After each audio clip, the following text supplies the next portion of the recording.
2007 সালের 1/11 রাজনৈতিক পট পরিবর্তনের পর গ্রেফতার হন তারেক রহমান।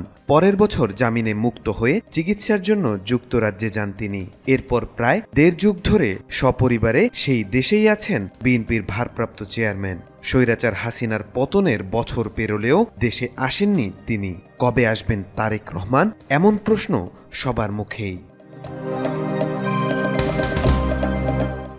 এর মধ্যে আওয়ামী লীগ আমলে 21শে আগস্টে গ্রেনেড হামলা ও 10 ট্রাক অস্ত্র মামলায় তার সাজা হয়েছিল। ওইসব সাজা ইতিমধ্যে বাতিল হয়েছে। অন্যান্য মামলা থেকেও খালাস পেয়েছেন তিনি।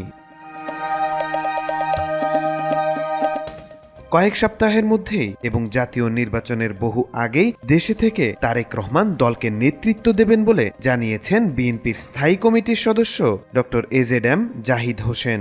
শনিবার রাজধানীর মতিঝিলে একটি অনুষ্ঠানে এ তথ্য জানান তিনি। এ সময় ডক্টর জাহিদ বলেন, যারা নির্বাচন নিয়ে ষড়যন্ত্র করছে সেই ষড়যন্ত্র কাজে দেবে না। ফেব্রুয়ারিতেই নির্বাচন অনুষ্ঠিত হবে। তারেক রহমান কখন ফিরবেন সেটা ওনার সিদ্ধান্ত।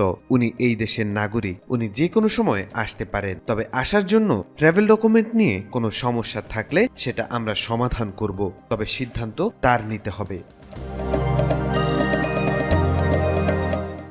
এর আগে গত 10 আগস্ট নিজের দেশে ফেরা নিয়ে রাজশাহী বিএনপির দ্বিবার্ষিক সম্মেলনে ভার্চুয়ালি যুক্ত হয়ে তারেক রহমান জানান, আগামী জাতীয় সংসদ নির্বাচনের তফসিল ঘোষণা হলেই তিনি দেশে ফিরবেন।